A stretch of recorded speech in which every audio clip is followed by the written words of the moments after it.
Si tu as déjà vu ma première vidéo, la loi d'Assomption, outil de transformation ou illusion dangereuse, tu sais que cette loi n'a rien d'un simple effet placebo ou d'une pensée magique. Ce n'est pas un slogan Instagram, ce n'est pas « crois en toi et tout ira bien ».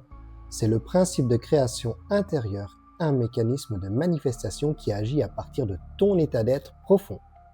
La loi d'Assomption repose sur une idée simple mais radicale. Ce que tu assumes comme étant vrai devient vrai pour toi. Autrement dit, ton monde extérieur se façonne à l'image de ta réalité intérieure. Et là, on ne parle pas de pensée logique, on parle de ressenti vécu, d'émotions assumées, d'état mental.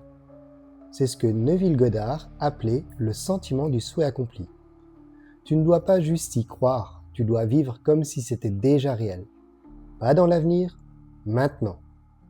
Bienvenue sur Incarnation, je suis pas là pour te rassurer, je suis là pour te rappeler qui tu es. Ici, on ne souhaite pas, on assume.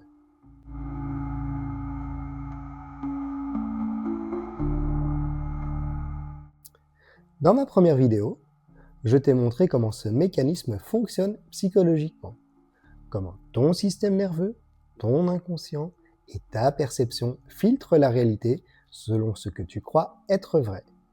On a vu que ton cerveau agit en fonction de ton identité assumée et que tu manifestes selon ton niveau d'attente et de ressenti.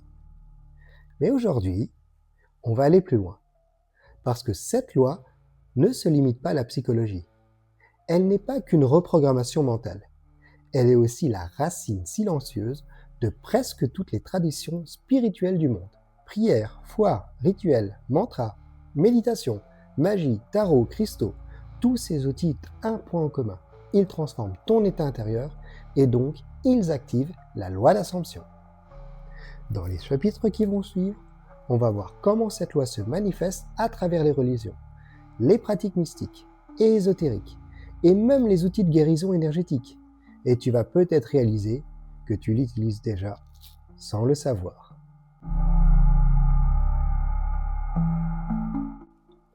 On croit souvent que la loi d'Assomption est une invention moderne, un concept New Age, une idée psychologique. Mais en réalité, elle est déjà présente depuis des siècles dans toutes les grandes religions. Elle ne porte peut-être pas ce nom, mais elle agit en filigrane. Elle est là, partout. Il est question de foi, de confiance, de vision intérieure, et voici comment.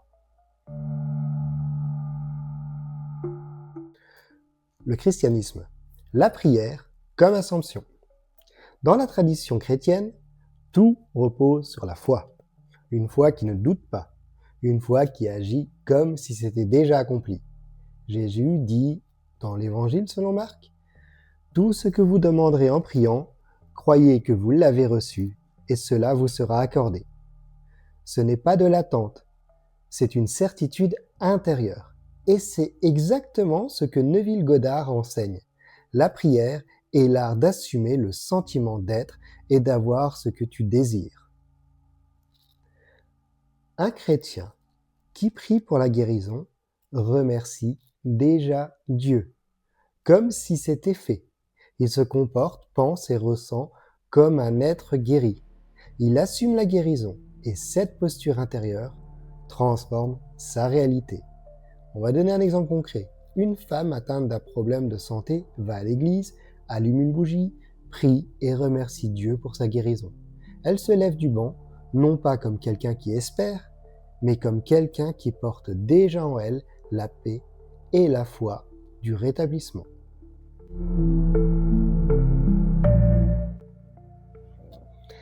L'islam, avoir une bonne opinion de Dieu. Dans l'islam, il est dit dans un hadith sacré, « Je suis tel que mon serviteur pense que je suis ». Autrement dit, ce que tu crois d'Allah devient ton expérience de lui. Ce n'est pas juste de l'espérance, c'est une assomption intérieure. Neville le dit autrement, « La foi d'un homme en Dieu se mesure à la confiance qu'il a en lui-même. » Et aussi, le monde ne peut changer tant que tu ne changes pas ton assomption. Quand un croyant musulman demande quelque chose à Dieu, il le fait avec yakin, la certitude. Il vit comme si c'était déjà exaucé. Et cette posture d'assurance est en elle-même une assomption. Un exemple concret, un homme fait un doua avant un entretien important. Après avoir prié, il se comporte avec calme, détermination, confiance. Il n'attend pas le résultat pour croire. Il agit comme si Allah avait déjà ouvert la voie.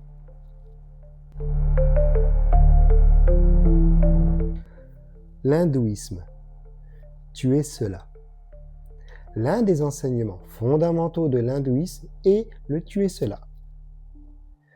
Cela signifie que l'individu est déjà avec le divin. Pas dans le futur, pas quand il aura assez médité, maintenant. Neville rejoint pleinement cette idée avec son fameux « Je suis ». Je suis est l'autodéfinition de l'absolu. Et aussi, être conscient d'être. C'est être conscient de « je suis » et savoir que « je suis » est Dieu. Quand un yogi récite un mantra comme Soham, je suis cela, il ne cherche pas à devenir quelque chose. Il affirme déjà ce qu'il est intérieurement.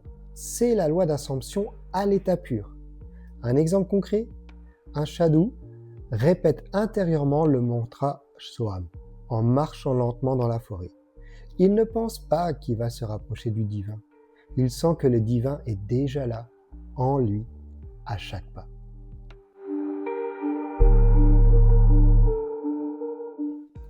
Le judaïsme, la foi d'Abraham. Dans la Genèse, Dieu promet à Abraham une descendance innombrable. Mais Abraham est vieux, sa femme est stérile, et pourtant il croit. Abraham crut en l'Éternel, qui le lui imputa à justice. Il agit comme si la promesse était déjà tenue. Neville en parle souvent. La foi est un sentiment. Qu'il vous soit fait selon votre foi signifie qu'il vous soit fait selon votre ressenti. Et surtout, le ressenti est le secret. Une assomption, si elle est maintenue, finira par se solidifier en fait. La foi d'Abraham, ce n'est pas une attente passive, c'est une assomption incarnée, une confiance si forte qu'elle finit par se manifester dans le monde. Un exemple concret, un père juif lit à voix haute les bénédictions de la Torah sur la prospérité. Il les répète chaque matin, puis il part au travail avec la posture de quelqu'un déjà béni. Il traite chaque client, chaque tâche comme une opportunité d'élévation, car il assume que la bénédiction est déjà active.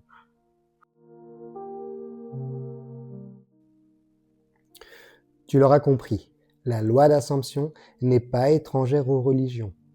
Elle est au cœur de toutes les traditions de foi, qu'on appelle prière, méditation, invocation ou mantra. Assumer intérieurement une vérité invisible, la ressentir, la vivre, la remercier comme si elle était déjà là. C'est ce que font les croyants du monde entier, depuis toujours. Et c'est exactement ce que Neville nous apprend à faire consciemment. Mais surtout, retiens ceci. Toutes les voies sont justes, toutes les foi sont valides, car au fond, qu'importe le nom du chemin, qu'il passe par Jésus, Allah, Bouddha, Krishna ou le Dieu d'Abraham, tant qu'il te permet d'assumer une réalité d'amour, de paix, de foi ou de transformation, tu es déjà en train d'activer cette loi universelle. Ce n'est pas la forme extérieure qui compte, c'est l'état intérieur que tu choisis d'habiter. Le sentiment que tu décides d'assumer comme vrai, avant même que le monde extérieur ne l'ait confirmé. C'est ça la puissance réelle. C'est ça le pont entre toutes les spiritualités. Et c'est là que la loi d'Assomption rejoint l'essence même de la foi. Non pas croire pour espérer, mais croire pour être.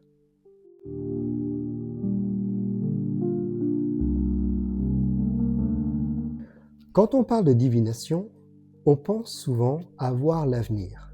Mais en réalité, la divination est bien plus qu'une tentative de prédire ce qui va arriver. C'est un outil pour lire ce qui est déjà présent en soi, mais encore flou, caché et non assumé. Et parfois, c'est un moyen de projeter une nouvelle version de soi dans le monde. La divination est une porte vers l'invisible, que ce soit par le tarot, les oracles, le pendule, les runes, l'astrologie, la numérologie ou toute autre forme d'intuition guidée. Et dans chaque cas, le mécanisme caché est le même. Tu poses une question, tu reçois un symbole et tu choisis d'y croire ou pas. Et là, on touche exactement au cœur de la loi d'Assomption.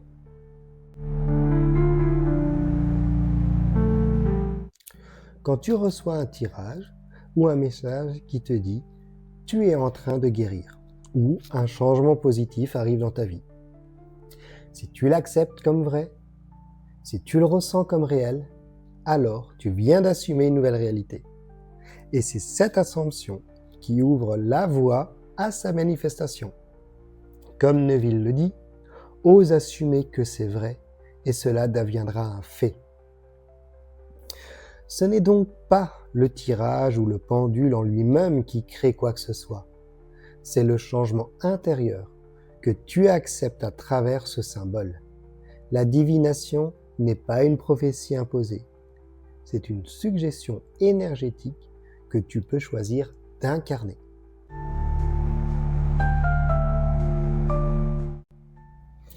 Le tarot en particulier, agit comme un miroir symbolique. Chaque carte reflète un état intérieur, un blocage, une dynamique ou une possibilité. Mais c'est ce que tu fais avec cette information. C'est là que ça se joue. Tu peux tirer la carte de la transformation et te dire « Ok, je suis prêt à changer. Je suis déjà en train d'évoluer. » Et là, tu viens d'assumer ton passage à un nouveau cycle. Assumer le sentiment de ton désir accompli. C'est ce que Neville dit. Chaque carte peut devenir une clé pour assumer une version différente de toi. Le pendule. Le pendule, quant à lui, sert à canaliser une réponse binaire. Oui, non, peut-être.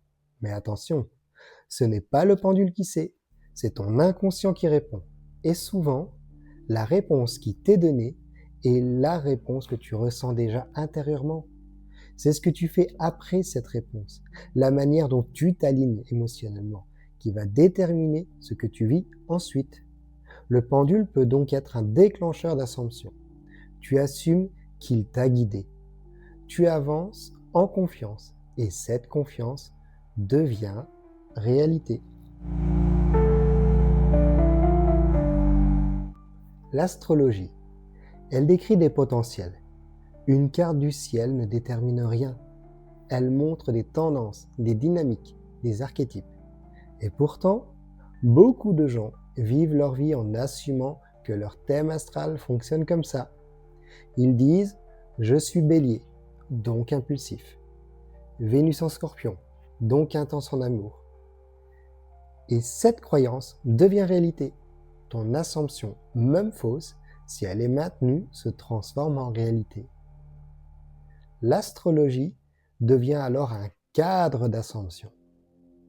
Tu choisis quel aspect de toi tu assumes et lesquels tu laisses tomber. Et c'est cette décision intérieure qui façonne ta vie.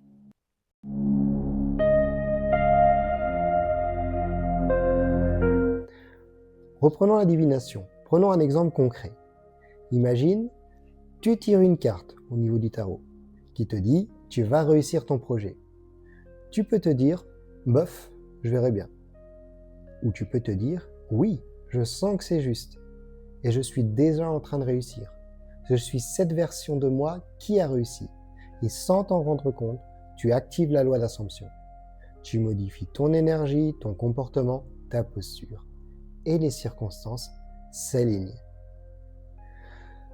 Ce que tu crois de la guidance, c'est ce qu'elle devient. Tu peux vivre la divination comme une distraction ou comme un outil sacré de transformation. Ce n'est pas la carte, ni le ciel, ni le pendule qui décide de ton futur. C'est ta réponse intérieure à ce message. Si tu assumes que ce tirage est vrai, que cette réponse t'élève, que cette guidance t'éclaire, alors elle devient vraie dans ta réalité. En résumé, la divination, quand elle est bien utilisée, elle n'est pas une prédiction. C'est un catalyseur de transformation intérieure. Elle ne sert pas à voir ce qui va arriver, mais à t'aider à assumer un futur que tu choisis d'incarner dès maintenant. Et c'est précisément là que la loi d'Assomption entre en jeu. Tu ne prévois pas, tu crées. Tu ne consultes pas, tu assumes.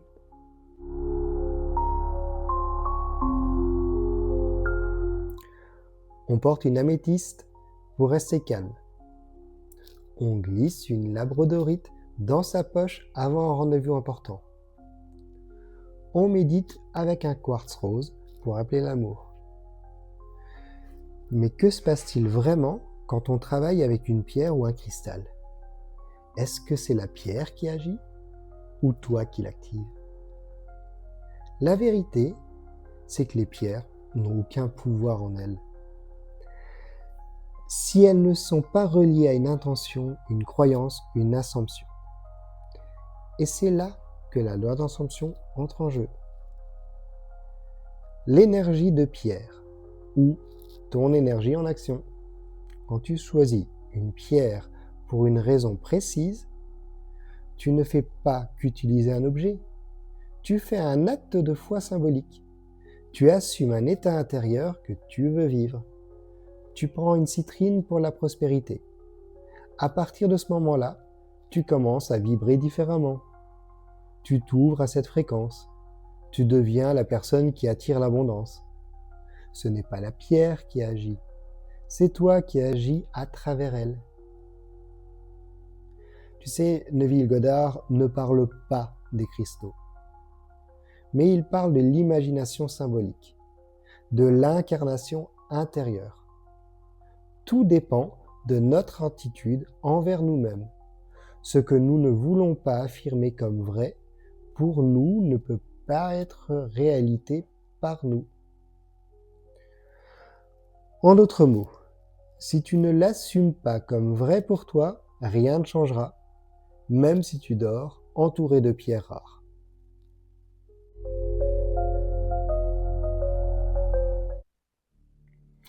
Pierre plus intention égale assomption.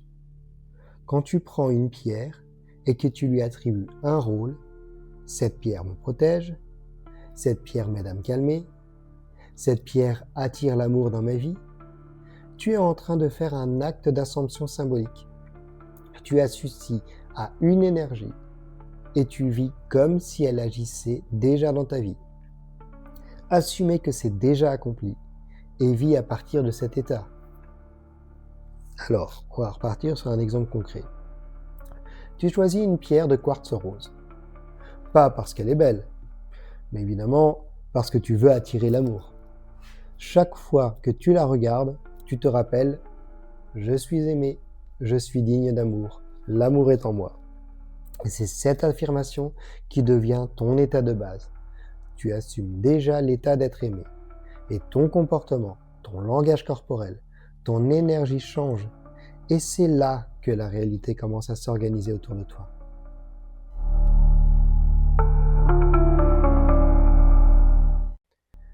Les cristaux et corps énergétiques, une extension de l'assomption. Certains diront « Oui, mais les cristaux ont des fréquences, des vibrations. » Ouais, c'est vrai. Mais ce n'est pas cette vibration seule qui va créer un changement. C'est la connexion entre toi et elle. C'est ton choix d'y croire, de t'aligner, de ressentir comme si tu étais déjà dans l'état que tu recherches. Et ça, c'est de l'assomption pure. Une pierre plus posture égale réalité. Quand tu médites avec une pierre, tu n'attends pas qu'elle fasse le travail. Tu entres dans une posture intérieure qui dit « Je suis déjà en paix, je suis déjà protégé, je suis déjà connecté à l'abondance ». Et tu laisses cet état infuser ta réalité. Le pouvoir est en toi. Ce que Neville enseigne, c'est que le monde extérieur est une projection de ton monde intérieur. Et les pierres, comme les rituels, les symboles ou les objets sacrés, sont des moyens d'activer ce monde intérieur. Tu es la seule puissance opérante. Ce n'est pas la pierre, c'est toi et ce que tu assumes d'elle, ce que tu choisis d'être quand tu la portes ou la tiens.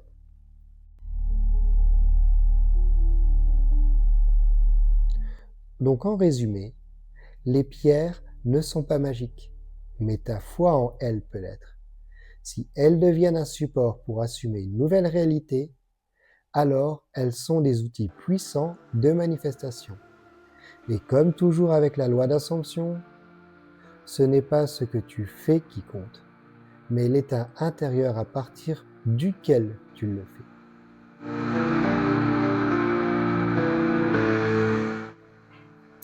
Quand on parle de magie, beaucoup pensent à des bougies, des herbes, des symboles, des formules étranges. Mais la véritable magie ne réside pas dans l'objet ou dans le rituel lui-même. Elle réside dans ce que tu assumes qu'il produit. La magie, c'est l'art d'agir dans le visible pour transformer l'invisible, ou plus exactement, pour transformer ton état intérieur. Et ça, c'est exactement ce que Neville Goddard enseigne à travers la loi d'Assomption. Le monde est un miroir qui reflète en permanence ce que tu fais en toi-même.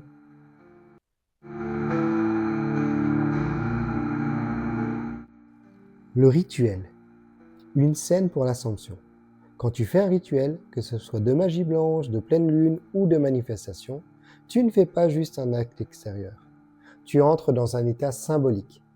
Tu déclares « Je suis prêt, je suis guéri, j'attire, je coupe, je libère ». Tu écris une intention, tu allumes une bougie, tu brûles un papier. Et ce geste devient un support pour assumer un changement de réalité. Le ressenti est le secret. Une assomption, si elle est maintenue, finira par devenir réalité. C'est l'état émotionnel et vibratoire que tu entres pendant le rituel qui a du pouvoir. Pas la formule, pas la lune, pas la couleur de la bougie. Toi, ton assomption. La magie fonctionne si tu y crois déjà. La magie n'est pas un système de commande universelle. C'est une transmission vibratoire. Un message que tu envoies à la réalité. Voici ce que je suis désormais. Voici ce que je choisis. Et c'est ce que tu ressens profondément comme vrai. C'est là où tu commences à le vivre. Ose croire en la réalité de ton assomption et regarde le monde y répondre. Prenons un exemple concret. Tu fais un rituel pour appeler l'abondance. Tu écris ce que tu veux sur un papier. Tu allumes une bougie verte. Tu récites une phrase. Je suis déjà abondant. Mais la vraie magie se produit si tu quittes ce rituel en te sentant comme quelqu'un qui a déjà reçu. Tu changes de posture intérieure. Et c'est à ce moment-là, la loi d'Assomption est activée. Sortilège, invocation, symbole. Dans la magie traditionnelle, comme la Wicca, l'émétisme ou l'alchimie spirituelle, les rituels sont codifiés, souvent ancrés dans des siècles de symboles et de correspondances. En Wicca, on travaille avec les éléments, les phases lunaires, les cycles de la nature. Chaque rituel est une mise en scène de transformation intérieure, souvent liée à la guérison, à l'amour ou à la protection. La sorcière ne demande pas à l'univers, elle déclare ce qui est déjà en train d'être.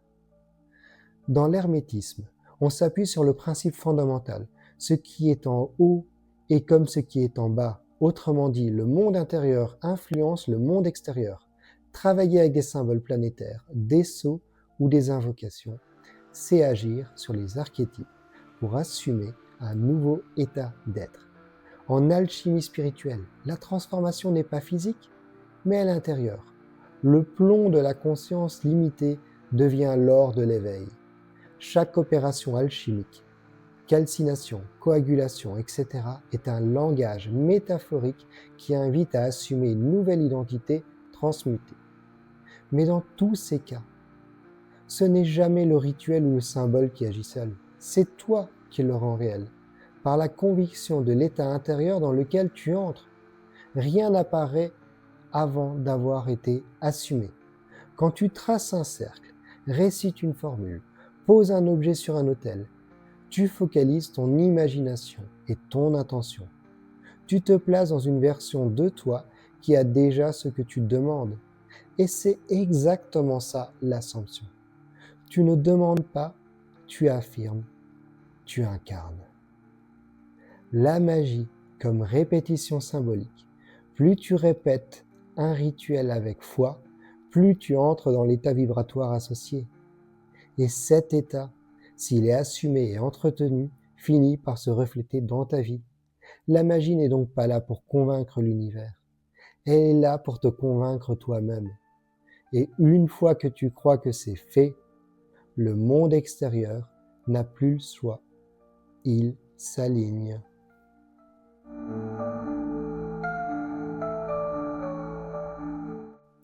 En résumé, les rituels, les sortilèges, les actes magiques ne sont pas des supports pour entrer dans un état d'ascension. Tu ne fais pas de magie pour obtenir. Tu fais de la magie pour assumer que c'est déjà accompli. Et si tu ressens cela profondément, alors peu importe le rituel, l'heure ou la tradition, tu manifestes, car comme le disait Neville, tu es la puissance qui agit.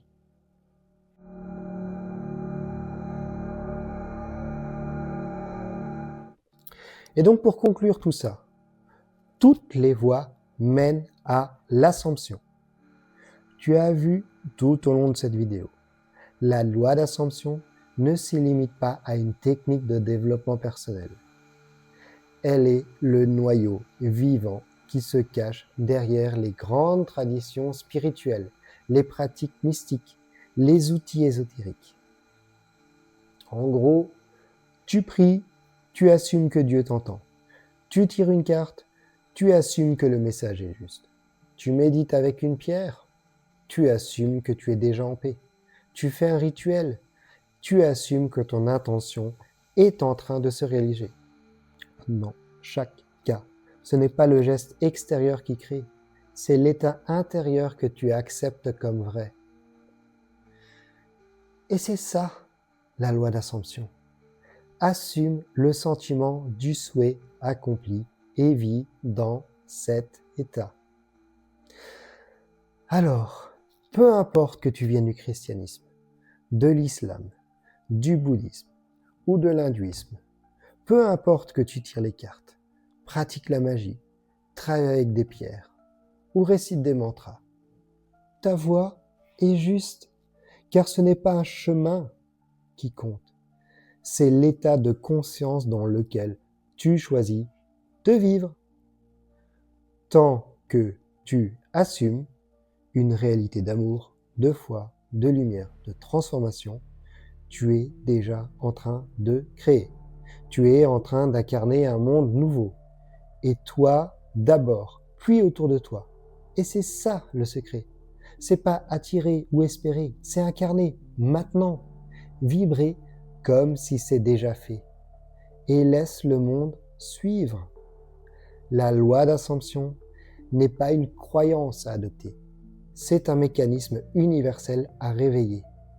Et il est déjà actif dans ta foi, dans tes prières, dans tes rituels, dans ton silence intérieur. Et donc maintenant, avec tout ça, une question pour toi. À partir d'aujourd'hui, quelle réalité choisis-tu d'assumer ? Tu peux me le dire en commentaire. Tu peux t'abonner. Il va y avoir plein de surprises pour toi. Moi, c'est Christophe sur Incarnation. Et je te souhaite tout le bonheur du monde.